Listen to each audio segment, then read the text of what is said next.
Kumlan and Abla Gemara. This is Tuesday, Yud Gimel Nisan, Vav Amid Aleph. We're actually up to the Mishnah. So we're continuing to talk about the suffix Sotah, someone who went through a kinui, was warned, and then stira was in isolation and seclusion with this person, and we learned it had to be long enough for something to go untoward. And now the Mishnah continues, because part of the process is to drink the water, which miraculously, if she was guilty, would have immediate consequences, debilitating consequences, and there are certain instances where we would not proceed with the water, and so on. So the Mishnah says, the Elu and the following women are forbidden. If she's married to a kohen, she can no longer eat truma. Asudas melecha b'truma, forbidden to eat truma if he happens to be a kohen. If she says, if she says, I am guilty, in that case, if she says, I'm guilty, she can no longer eat truma. And even though in the end of the Durin, we had a whole discussion whether she's believed or she's just using it as a ruse to get out of a marriage, but over here, because there was a warning and there was stira, that sort of lends credibility to what she's saying right now. Raglaim l'davar. So in this case, everybody would agree that she's believed. And as Taisus explained, she says she's tamei, or shabo edim she tamei. Witnesses came along and said, we know for a fact that they did consort with each other. So in that case over there, obviously we don't give her to drink water, and she's also truma, she's also the husband, she's also to the alleged, to the accused. Or the haimedes, if she says, eini sheisa, I don't want to drink, so then she forfeits her ksuva, she forfeits also the right to eat truma. Or ushabaila eino reitzlash case, the husband doesn't want her to drink. In that case, there she does not forfeit a ksuva, she receives a ksuva, but they can no longer live together because we haven't resolved yet whether anything happened or not. And the last one is ushabaila bo aleh baderech. If the husband, after he made all of these allegations and on the way to the Mishkan, the Beis Hamikdash, they consorted together. In that case over there, the water will no longer is rendered useless because the person has to be pure, has to be innocent. In fact, that's why the whole concept of Sotah stopped at the end of the second Beis Hamikdash. Put a stop to it because the husbands were no longer that innocent. And if the husband's not innocent, then the person himself has to be innocent from sin. If he isn't, then the water is not going to be useful. It will not do what its job is.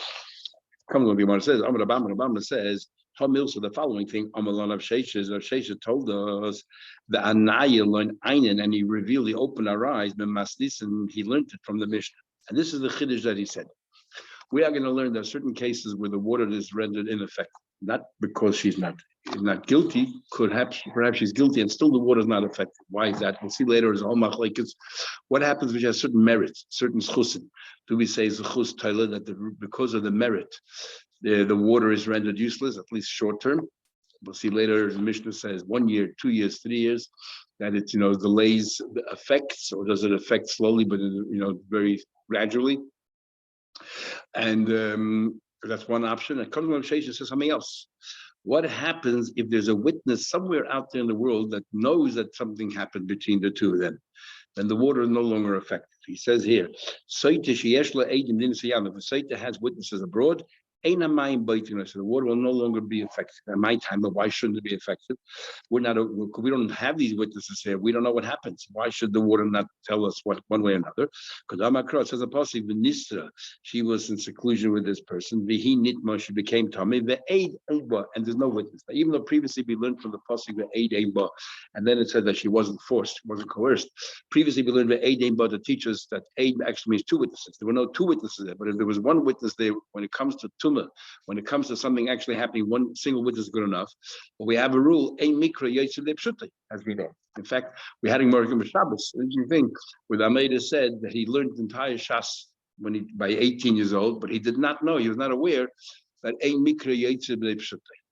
So, and if you read the pasuk literally, it says there's no witness existing anywhere, which means if there's a witness existing anywhere, the water is no longer effective. The lack of the other, there's no one's aware of it. The other, but if somebody is aware of it, then the water is no longer useful. Faces has a whole chakira when it says here a witness abroad. Does it mean literally two witnesses abroad? Because the words of Rashesh says eidim, but the pasuk says the aid. So what happens if a single witness abroad is aware? Will the water be rendered ineffective, or only dafka if you have two witnesses? Faces concludes that even one witness, because we have a rule: if we have one witness is believed, Ula said they have the status of two witnesses. Okay, so it says the Gemara further on highlight what's the proof? It's a big chiddush, but Mastis very mission. It says, if Adam come along and say that she is tamei, the also Adam amos. When did these witnesses come along and say that she's tamei and therefore she doesn't drink? If they came before that she started to drink and said, look, we know there's no longer a suffix Sotah. She's definitely a Sotah, something she committed adultery. Then Zaini, she's definitely a Zaina. What's the point of drinking? What's that all about? And of course, she's usher and truma as well, because the witnesses said, I mean, happened. Ella must be lebasa the shasoy after she drank, and the water proved that she was l'chayda innocent. Came along to Adam and said, 1 second, we know that she committed an avera. And she can she's no longer truma. Now let's understand. If you tell me that ain't her mind, so what happened was the water, she drank the water and nothing happened, which the water tells us she's innocent. Then come along to Adam and say she's not innocent. So if you tell me that ain't her mind, but can I say that the water will not test her? The fact is the water is saying that nothing happened. So how can Adam, if two Adam come along and say something did happen, the water is telling us that Adam are liars. Why are we going to listen to them? But if you tell me that the reason why the water was not effective is not because she was innocent, but because there was a witness somewhere out in the world that knew that's why it was ineffective. So they come forward and they tell us what happened, then we understand why it is ineffective. Shop it. If you're going to tell me that if you're going to tell me that water will be effective even though witnesses, and the fact is that the water wasn't effective here, she came out all right, then that doesn't that prove the witnesses are liars? Why believe them? Tigli Muslim afraid is Hadashaki doesn't tell the witnesses are liars, which is interesting because the Rambam writes that the only mitzvah that we have in the Torah, which is the pure miracle, is the mitzvah of Sotah. That the water, all it is water and ashes and a little bit of ink from the words, and suddenly it's a mice in this the woman drank it and she's guilty. Her legs will swell, her stomach will swell, and all that. That is an unbelievable ness. And here we have a situation where the ness speaks louder than witnesses. The Torah says you're always supposed to believe witnesses, and we have a rule, Torah if your Ruach HaKodesh contradicts the witnesses, we listen to the witnesses. But when you have a ness contradicting the witnesses, we should listen to the ness. So it must be that the ness is not contradicting the witnesses, because the reason why the water was ineffective is because the witness is somewhere out there. That's Rav Shesh's proof. Amalei Rabbi Yosef basically argues, nope. There's another possible reason why the water wasn't effective. Maybe Adim, the water should have been effective, even though there were Adim out there. We know why the water wasn't effective, because we learned that if she has chusim, that these merits is what is delaying the water's effect.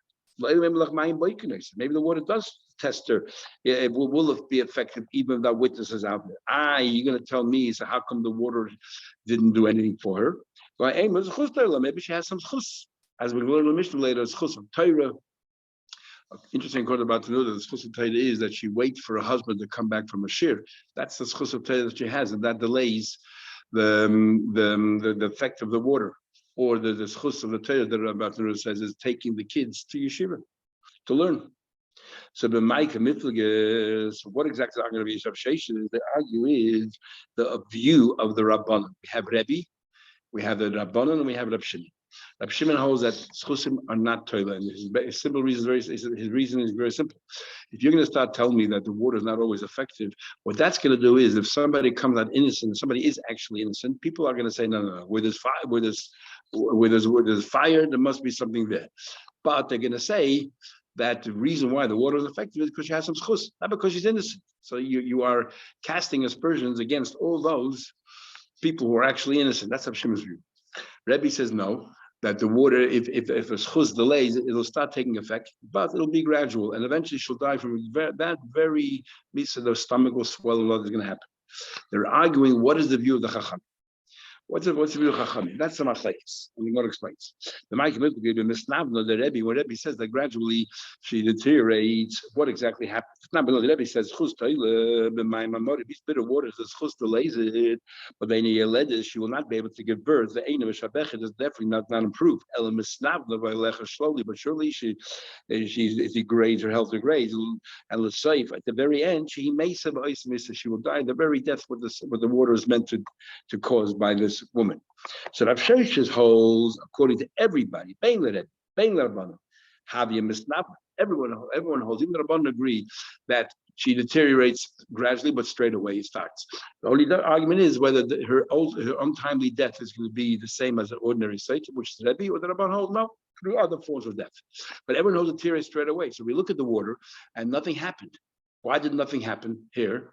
Because if something, and the chayr is pure, and then the witnesses come along and say that she's guilty, then how can we trust the witnesses? Must be because the water, you know why the water wasn't effective?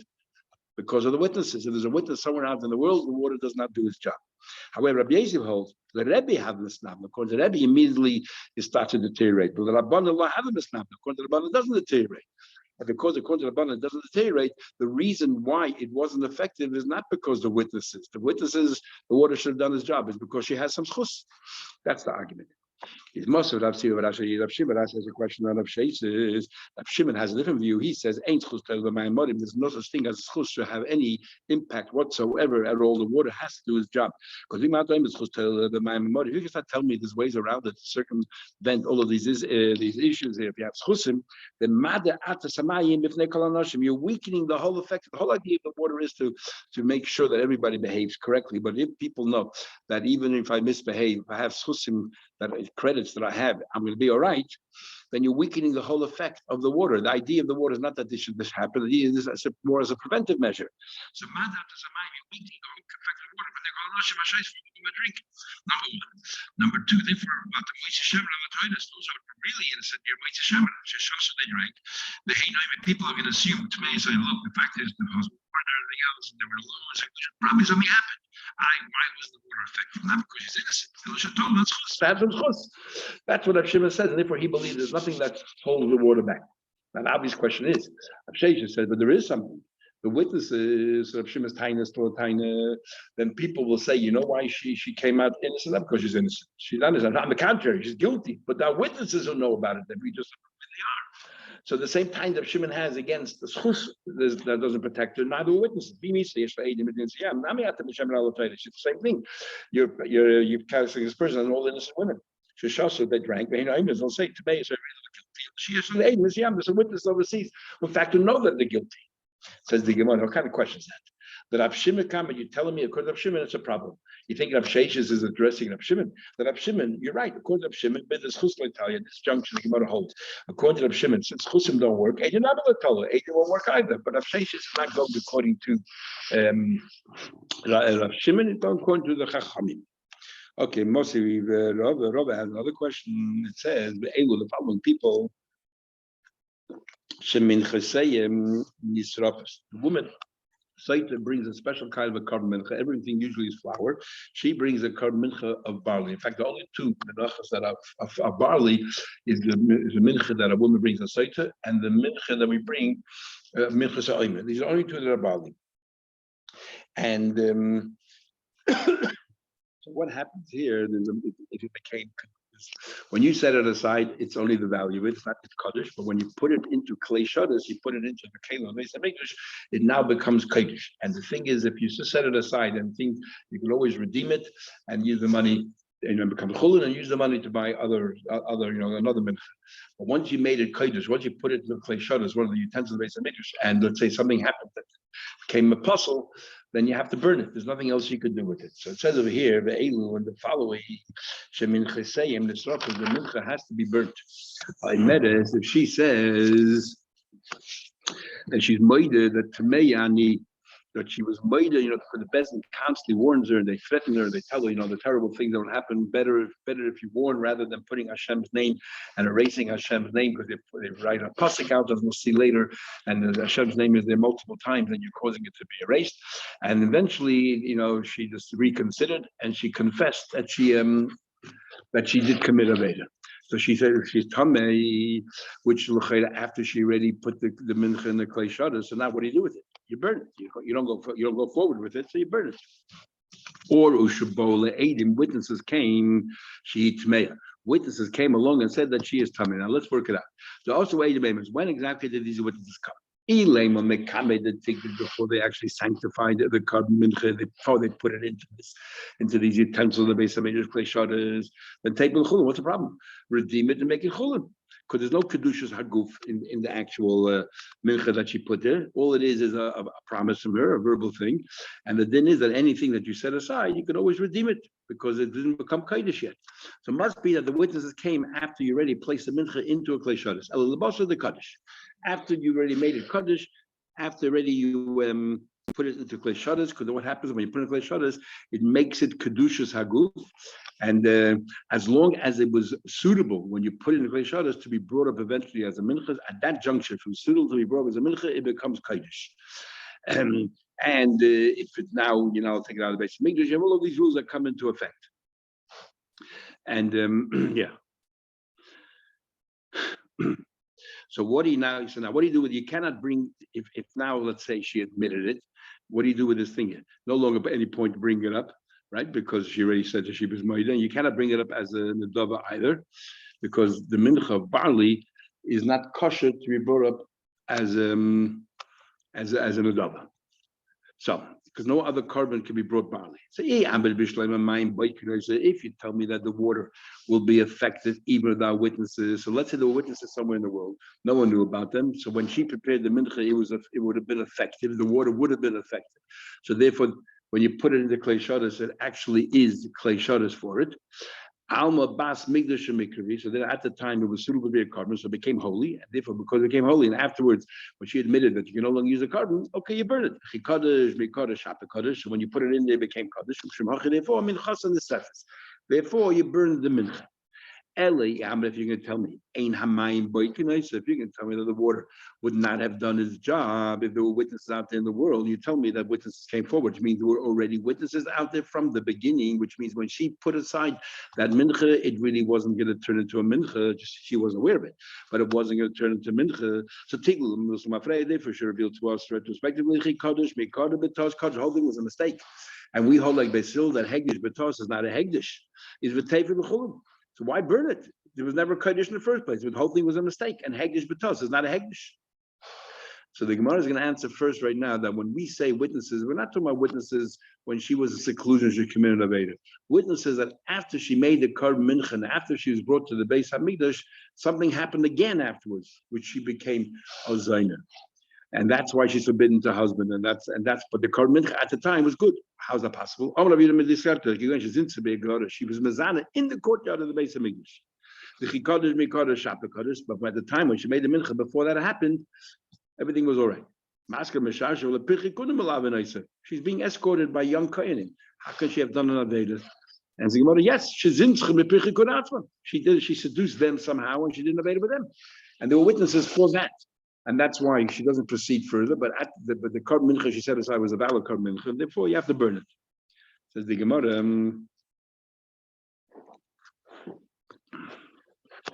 Rav Ashi says, she said she had to go to the bathroom, so they don't monitor the whole time. The auto couldn't keep it or you think they keep her in jail, or you think they hold on to her other shining tight? You think they hold on to her shoulder the whole time? No. So therefore, and when she went to wherever she went, she was mazana with somebody.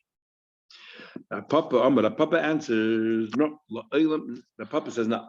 Suddenly another's nus? No. Let's assume what we learned in the beginning. There were witnesses that she was mazana when she was in seclusion. The witness was in seclusion, so we knew. So therefore, the mincha that she set aside was never really a proper mincha because she was once the witness is out there, the water doesn't do its job. So why burn it? It's a mincha. So he'll say that Papa say it's only midrabanan. We don't want people to think that something that became holy can just suddenly become chulin. But for their sake, we did it really. But technically, mahalacha, it's not really mincha roll doesn't have to burn. Says the Gemara, Papa, the Papa, le'elam kiramim gawe below tchatchila. I the kamad you say tefig lechulin midrabanan. Holding rabbanan. Gzeda we are worried. Shema yemru. People will think that might see that somehow or another something that came into klei shadas became kodesh and suddenly could turn into chayil. Not everyone knows the details of what happened here, and they don't realize that over here it was never a kodesh in the first place because the whole thing was based on an error. There were witnesses out there and we weren't aware. So now we're going to ask, is that so that we make an Issa de Rabbanan? If something is, let's say, a mistake and it should go chulin because the Rabbanan are worried that people will make a mistake in understanding, we're going to say that it's treated as if it's possible and we have to burn it. It says, what happens if nitma minchasa actually bekeli? What happens? Let's say the carbon mincha became tummy before they put it into a keli. Then like any other carbon mincha becomes tummy before you put a keli. All you do is redeem it, and with that money, you go ahead and you buy new flour, new mincha. The tivda you redeem it. What happens? Bekeli. Once you put in a keli, it became kodesh, and then it became tummy. Then then you like we learned before, you have to burn it. Can't do anything with it, you have to burn it. Now, we know by a mincha, you take off a kmitza, you take off a certain part, and you put that on the mizbeach, and the kmitza that you put on the mizbeach is as if you sprinkle the blood by an animal. The kmitza itself is like the shchita, and then you put it into a keli, another clay shudders, you make it holy, and then you walk with it. That's like, there's 4 stages by an animal, the same 4 stages by a mincha. So just like an animal, you're shechting, and the knife, which is a clay shudders, makes the dam holy. So to over here, the kmitza, taking with your 3 fingers, makes the kmitza, the mitzvah holy. Then you put it into a keli, and then then you have to transport it, which is what you do with blood. And then by blood you sprinkle the mizbeach. Here you put the kaimet on the mizbeach. That's the same thing that represents, or that's a substitute, I guess, for the sprinkling the blood. So what happens if kiddush kaimet? He places the clay shudders, this kaimet. Well, he didn't have a chance to bring it to the mizbeach to burn it. Ad shemeis hu ad shemeis. One of those 2 died, which then there's no point in pursuing it, because if the husband's not alive, there's no point in pursuing any further. So what do you do now? It's a mincha, you can't do anything with it. Harehi kechol hamenachas, like any other kar mincha, v'tisif, and you burn it. But what happened with karlav hakaimet? You actually brought the kaimet up. Well, hispik lechol shirayim, the balance of the mincha gets eaten by the kaimet. So what happens? You actually brought the kaimet in the berach and you burnt it, but you didn't have a chance to eat the shirayim. Ad shemes hu ad shemesehi. One of them died. Harehi kechol hamenachas. So then it becomes like any other mincha, v'toichel. And the kohenim can eat. You already did the kmitza part. So you did everything right. The kohenim can eat shala safik bo mitchila. The whole thing of menachos of safik. We don't know if anything really happened, and nothing changed. And kipros fake of a whole. They did everything right, and the mincha was carried out properly, fulfilled whatever the obligation is for a mincha. We don't mean an atonement here, because it means that you completed the job, whatever you're supposed to do by a saita.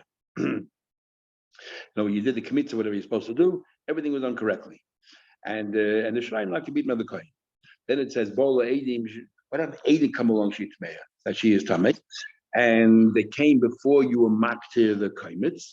Then minchas and esefes again. You put in a keli. Edim came along and said, "Tamei, what do? You can't do anything with it. You have to burn it." What happens? Nimtzu eder zaymin. Those edim that claim that she was in seclusion turned out to be liars. They turned out to be liars. Then minchasa, then her mincha is chulin. If the eidim liars and then come out all along, there was never really a need for a carbon mincha because it never seclusion, and therefore whatever she set aside is chulin. It's not kedushas guf, it's not kedushas pet, nothing. You don't even have to take the money and buy another mincha. Nothing happened. Hopefully, it's based on mistake. So what do you see from here? But you said before that with the Rabbanan, we don't want to see something that's kodesh to go just to chulin. And here we see clearly it does. So what it says back, that's not a kasha. The whole reason we're worried people won't know what happened, and therefore they say what's going on here. Why does Krishagov become chulin? But in case of Eidim Zayim, where they're found liars, everybody talks about it. It's not often that you find 2 Eidim coming to court and found to be liars. And therefore everybody aware that this is a different case and there's no reason for the Rabban to make a zayda. Eidim Zayim, they have a coil.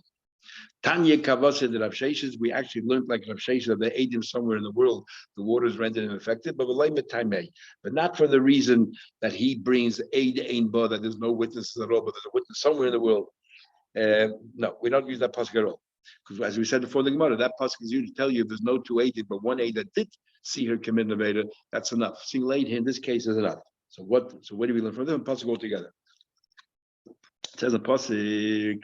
It says to her, it says in the pasuk, the woman did not become tamei, And then it says the tahiri, she is tired, and then she's innocent, she will have children. Why do you have to? If the moment you say that she's not tummy, obviously she's tired. Why do we have to say utahiri? So we're going to dash that the reason why the water didn't prove that she's tummy is because she's innocent. But if the reason is for other reasons, for example, but if the reason why the water didn't prove, that didn't affect her was because Yeshla ate him in Tahira. Only because if she's innocent, then she'll have children. But if it's because her Adim overseas, and that's why the water is ineffective. And the Vav of the Tahira could have said just Tahira. The Vav of Tahira teaches something else. That means that if the reason, if the reason why the water was ineffective is because she had a mitzvah, then she won't have this blessing that she'll have, the Nizra Zera. And the third thing he says is he, what means she? The loy that she's the only one involved. The loy she not that people gossiping who are weaving, the women are weaving, are talking about her misbehavior or her immoral behavior. So therefore, that's from that pasuk to Haida. We learn out this concept that if there are witnesses anywhere in the world, the waters render ineffective. Now, if we learn from this pasuk, what about Reb Shimon, who's worried about, that if it's a mitzvah, that the reason why the water is ineffective, people then are going to say every time a woman comes on innocent, say not because she's innocent, but because she did a mitzvah. So Gemara says, Reb Shimon, he the vav le'dodish, while ika yeshla edim in nisayam. Okay, he doesn't dash the vav about the schusim. He says that even the schusim, the water will be effective. But the word tahid itself is extra, and he has to agree that if there are edim somewhere overseas, the water will be rendered ineffective. What about, is he worried about casting aspersion on all innocent women? Says the Gemara le'shchicha. Nobody's going to say if the water, if it's so uncommon that the witnesses overseas are not around here that we don't know about. So therefore, nobody's going to say, oh, if she comes out, if that water was ineffective, they're not going to say, to presume her innocent, say, oh, maybe that witness is out there. And that's not what's going to happen. So uncommon, nobody's going to come up with that svara. That's what Shimon. Now the conclusion of the Gemara is made that there ate them somewhere, the water will be ineffective. Okay, have a good day. See you tomorrow, Mitzvah.